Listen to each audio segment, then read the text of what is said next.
Use हुआ। अब चलिए बात करते हैं अगले टॉपिक की, the value of paper, paper की कीमत।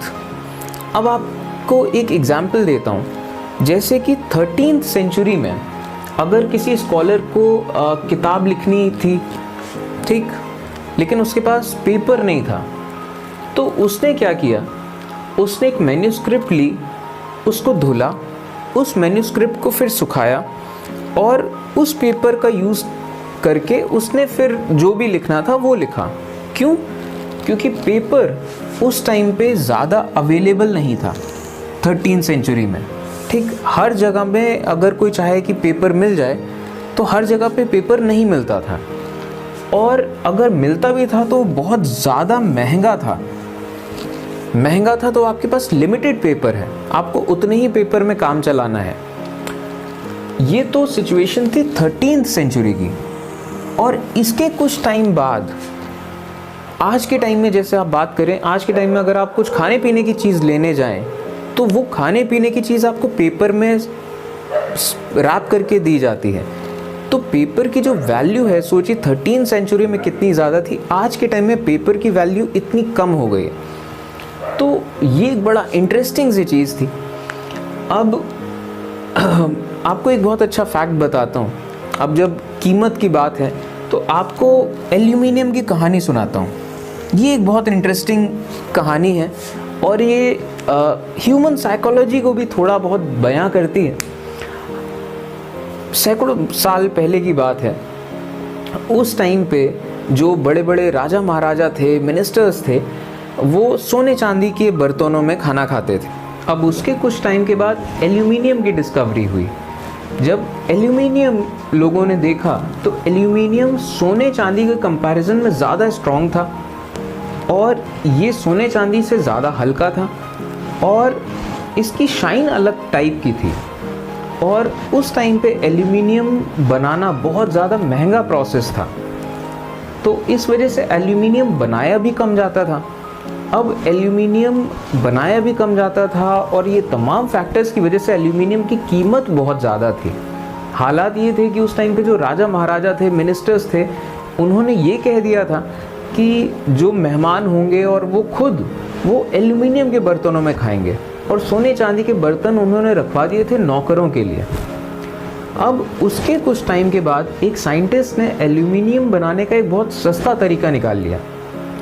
अब वो तरीका सस्ता था, आसान था, इस वजह से बहुत ज़्यादा एल्यूमिनियम बनाया जाने लगा। इतना ज़्यादा एल्यूमिनियम कि अब सबके पास एल्यूमिनियम हो गया।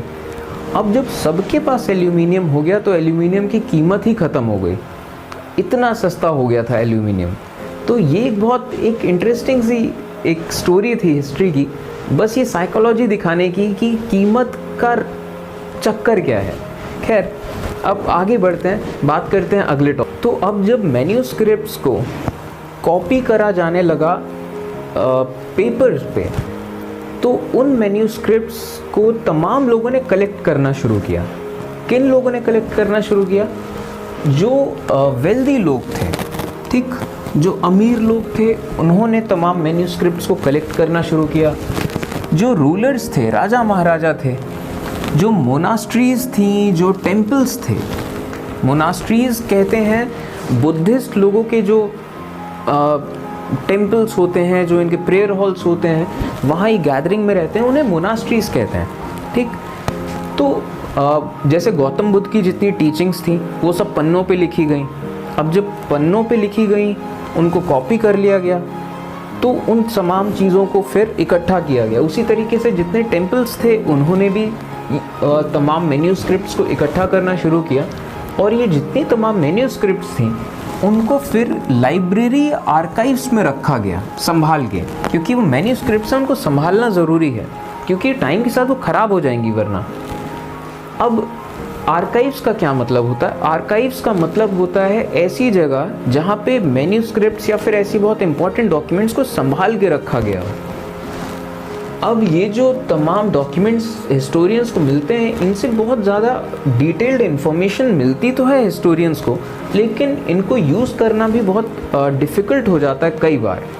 और डिफ़िकल्ट क्यों हो जाता है, उसका कई रीज़न्स हैं। जैसे सबसे पहला रीज़न ये है कि पहले के टाइम में कोई प्रिंटिंग प्रेस नहीं हुआ करता था, तो लोग क्या करते थे, मैन्यूस्क्रिप्ट से पेपर पे हाथ से कॉपी करते थे, और एक ही मैन्यूस्क्रिप्ट से बहुत सारे लोग कॉपी करते थे अलग अलग टाइम में, क्योंकि अब हम बात कर रहे हैं हज़ारों सालों के दौरान। ठीक, तो होता ये था कि जैसे कि मान लीजिए ये मैन्यूस्क्रिप्ट है, ठीक, इस मैन्यूस्क्रिप्ट को अलग अलग लोगों ने कॉपी किया। ठीक, अब एक चीज़ है, जब आप किसी चीज़ को देख के उसे कॉपी करते हो तो ज़रूर ऐसी कुछ चीज़ें होंगी जो कि ऐसी राइटिंग में लिखी हैं आपको समझ नहीं आएंगी, या मैन्यूस्क्रिप्ट्स हैं, कोई हिस्से ख़राब हो गए हैं, कुछ हिस्से समझ में नहीं आ रहे हैं। तो इस वजह से उसी मैन्यूस्क्रिप्ट को जब अलग अलग लोग कॉपी करेंगे तो थोड़ा बहुत चेंज आएगा उनकी कॉपीज़ में। अब इनकी कॉपीज से लोग कॉपी करते थे, ठीक, अब इन लोगों ने जो कॉपी किया है इन लोगों से लोग कॉपी करते थे। तो होता ये था कि एक ही मैन्यूस्क्रिप्ट से बहुत ज़्यादा कॉपीज बन जाती थी, और जाहिर तौर पे हर कॉपी में ये जो थोड़े थोड़े से फ़र्क होते हैं, ये थोड़े थोड़े से फ़र्क बढ़ते चले जाते हैं। ठीक, तो इतना ज़्यादा बढ़ जाते हैं कई बार कि वो जो बाद की जो कॉपीज़ होती हैं वो एक्चुअल कॉपी से बहुत ज़्यादा डिफरेंट हो जाती हैं। तो ये जैसे पहला रीज़न है। और इसका दूसरा रीज़न ये है कि जो ओरिजिनल डॉक्यूमेंट्स हैं वो ओरिजिनल डॉक्यूमेंट्स हमें नहीं मिले हैं। ठीक है, बहुत ज़्यादा कई सारी चीज़ों के तो ऐसे डॉक्यूमेंट्स मिलते हैं जिनको बहुत बाद के लोगों ने लिखा था। और इसके अलावा एक और रीज़न है कि कई बार जो ऑथर्स हैं वो अपने क्रॉनिकल्स को रिवाइज करते हैं अलग अलग टाइम्स में। अब जैसे कि 14th सेंचुरी के जो क्रॉनिकलर थे ज़ियाउद्दीन बरानी, उन्होंने पहली बार क्रॉनिकल लिखा था 1356 में, और उसके 2 साल बाद फिर से उन्होंने उस चीज़ का रिवाइज्ड एडिशन निकाला। ये दोनों एडिशंस एक दूसरे से डिफ़र करते थे, लेकिन हिस्टोरियंस को इस बारे में पता ही नहीं था 1960s तक, जब तक कि उन्हें पहला वाला स्क्राइब नहीं मिला था। अब चलिए बात करते हैं कि इन 1000 सालों में सोशल और पॉलिटिकल लेवल पे क्या क्या फ़र्क आया। तो ये जो 1000 सालों का जो पीरियड था, इसमें बहुत ज़्यादा चेंजेस हुए अगर आप सोसाइटी के लेवल पे बात करो तो। सबसे पहले तो नई टेक्नोलॉजीज़ आ गई इन 1000 सालों में, जैसे कि पर्शियन व्हील था। पर्शियन व्हील के अलावा जो स्पिनिंग व्हील था कॉटन बनाने के लिए, कपड़ा बनाने के लिए, वीविंग के लिए, इसके अलावा फायर आर्म्स का भी इन्वेंशन हुआ, ये कॉम्बैट में बहुत ज़्यादा यूज़ हुए। इसके अलावा नए नए तरह के फूड्स और बेवरेजेस ये हमारे देश में आए, जैसे कि पोटैटोज़ हो गए, आलू, जो कॉर्न हो गया जिसको हिंदी मक्का कहते हैं, चिलीज़, टी यानी कि चाय, और कॉफ़ी। ये तो कुछ चीज़ें हैं, ऐसी बहुत ज़्यादा, ऐसी बहुत तमाम चीज़ें हैं जो कि इन 1000 सालों के दौरान हमारे देश में आए और इन्होंने बहुत ज़्यादा चेंज किया। अब आप खुद देख लीजिए, चाय के बिना हिंदुस्तान की सुबह नहीं होती है, ठीक, जाहिर तौर पे, और चाय इन्हीं 1000 सालों के दौरान हमारे देश में आई, तो बहुत ज़्यादा चेंजेस हुए खाने पीने में भी। इसके अलावा इन 1000 सालों में बहुत सारे नए आइडियाज़ आए, बहुत सारे थॉट्स आए, बहुत सारी फ़िलॉसफीज़ आई। छोटा सा एक एग्जांपल देता हूँ, नए आइडियाज़ का क्या मतलब। 1000 साल पहले उस टाइम की अगर आप बात करें 700 AD की, ठीक है, तो 700 AD के आसपास लोगों के जो आइडिया ऑफ लिविंग या थॉट ऑफ जो वे था वो ये था कि एक हमारा राजा है, उस राजा का जो बच्चा होगा वो राजा होगा, और जो राजा कहेगा हम मान लेंगे। लेकिन इन्हीं 1000 सालों में ये भी एक आइडिया आया कि नहीं, राजा वो होगा जिसको हम चुनेंगे, हम वोट देंगे, और हम वोट देने के बाद जिसके पास सबसे ज़्यादा वोट होंगे वो राज करेगा। ठीक, ऐसे नहीं चलेगा कि एक राजा है, उसका जो बच्चा है वो राजा बनेगा, आपस में लड़ रहे हैं, ये नहीं चलेगा।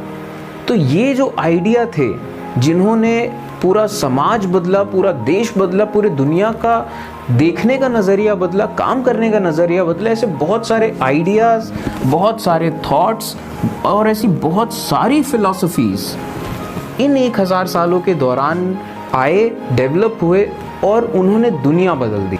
अब ये जो तमाम सब चीज़ें हैं, चाहे वो टेक्नोलॉजी हो, डिस्कवरीज़ हो, इन्वेंशन हो, खाने पीने की चीज़ें हो या ऐसे आइडियाज़ हों, ये आते कहाँ से थे? ये बेसिकली आते थे उन लोगों से जो कि एक जगह से दूसरी जगह आते जाते रहे। ठीक,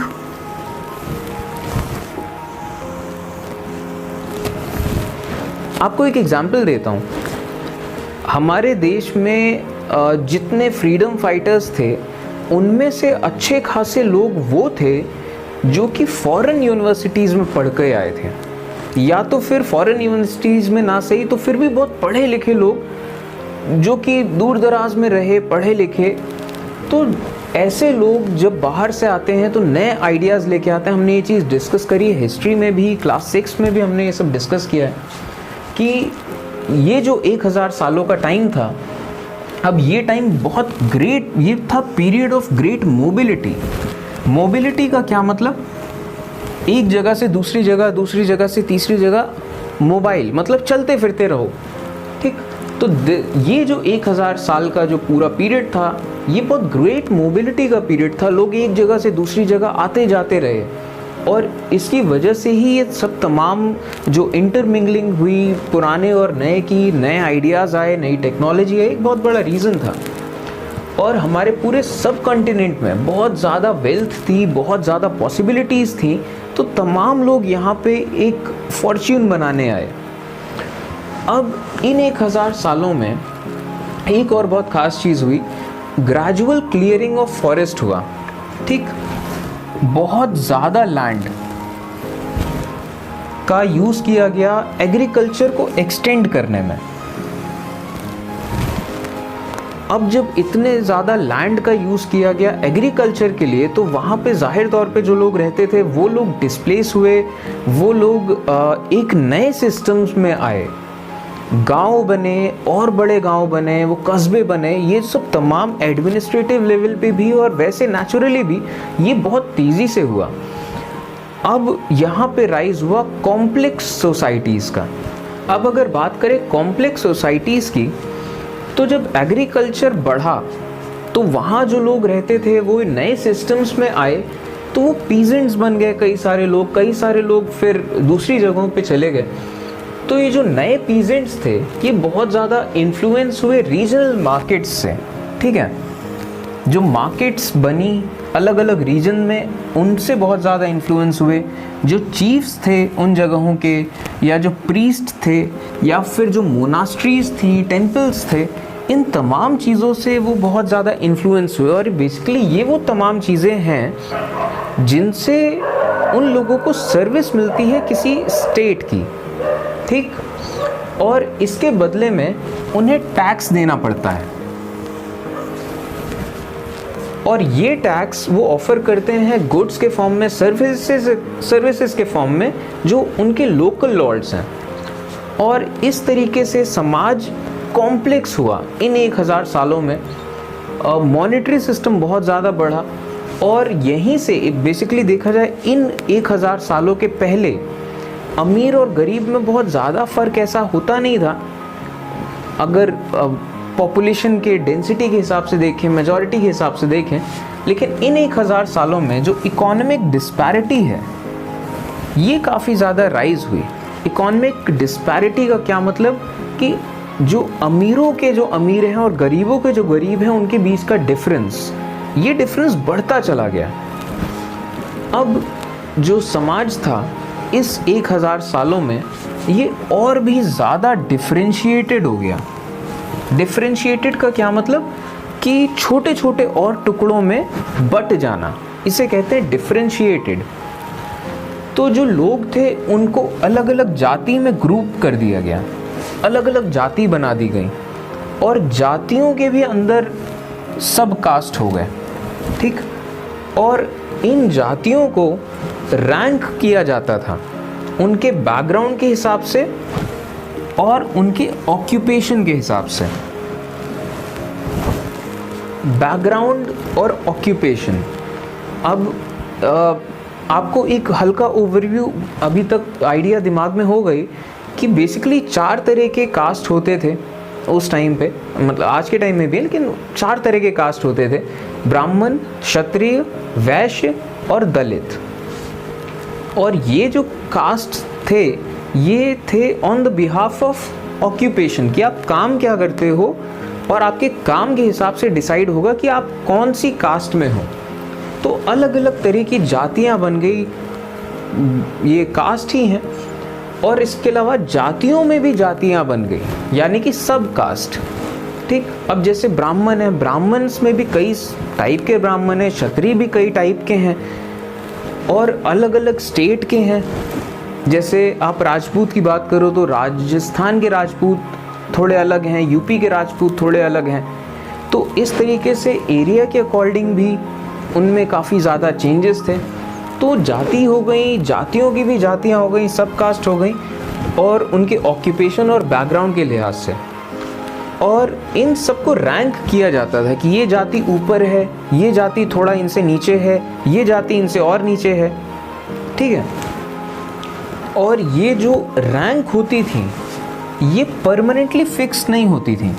ठीक, ये वैरी करती थी area to area, region to region. अब जैसे बात करें तो कहा जाता है कि ब्राह्मण्स में, जैसे मैंने सुना है अपनी रियल लाइफ में मैं देखा, कहा जाता है कि ये वाले ब्राह्मण ऊपर होते हैं, ये वाले ब्राह्मण थोड़ा नीचे होते हैं। साउथ इंडियन ब्राह्मण्स अपने आप को बेस्ट सुपीरियर ब्राह्मण समझते हैं। ऐसी तमाम सब चीज़ें सुनने में आती हैं। तो ये अकॉर्डिंग टू एरिया भी डिपेंड करता है। और अकॉर्डिंग टू एरिया कैसे डिपेंड करता है कि उस पर्टिकुलर जगह पे उस जाति के पास जो पावर है या जो इन्फ्लुएंस है और जो रिसोर्सेज जो उनके पास हैं, इन तमाम चीज़ों से डिपेंड करता है कि उस जाति की उस जगह पे क्या रैंक है। और इसके अलावा जो जाति थी वो अपने अलग अलग रेगुलेशंस खुद मैनेज करते थे। और ये रेगुलेशंस जो होते थे, जैसे हर जाति अपने लिए रूल्स बनाती थी कि सब लोगों को ऐसा करना है, ऐसा नहीं करना है। और ये जो रेगुलेशंस होते थे ये बेसिकली एनफोर्स किए जाते थे असेंबली ऑफ एल्डर्स से, और इनको आप जाति पंचायत भी कह सकते हैं। और इसके अलावा जो जाति होती थी उनको सिर्फ ये नहीं कि सिर्फ जाति पंचायत की बात माननी है, उन्हें विलेज के रेगुलेशंस भी मानने पड़ते थे। अब विलेज में तमाम तरह की जातियाँ रहती हैं, मतलब बेसिकली चारों तरह की जातियाँ हैं, और उन चारों की भी जितनी अलग अलग जातियाँ वो सब एक ही विलेज में रहेंगे, उनके एरिया अलग अलग हैं। तो उनको विलेज के भी रेगुलेशंस मानने होते थे, और इसके अलावा अपने अपने जाति के भी। और जो कई सारे विलेजेस होते थे उनको गवर्न करते थे वहाँ के चीफ्टिन। और ये जो पूरा सिस्टम अब जो बना, ये पूरा सिस्टम मिलके एक स्टेट का एक छोटा सा यूनिट बन पाता था, और ऐसे कई सारे यूनिट मिलकर एक स्टेट बनाते थे।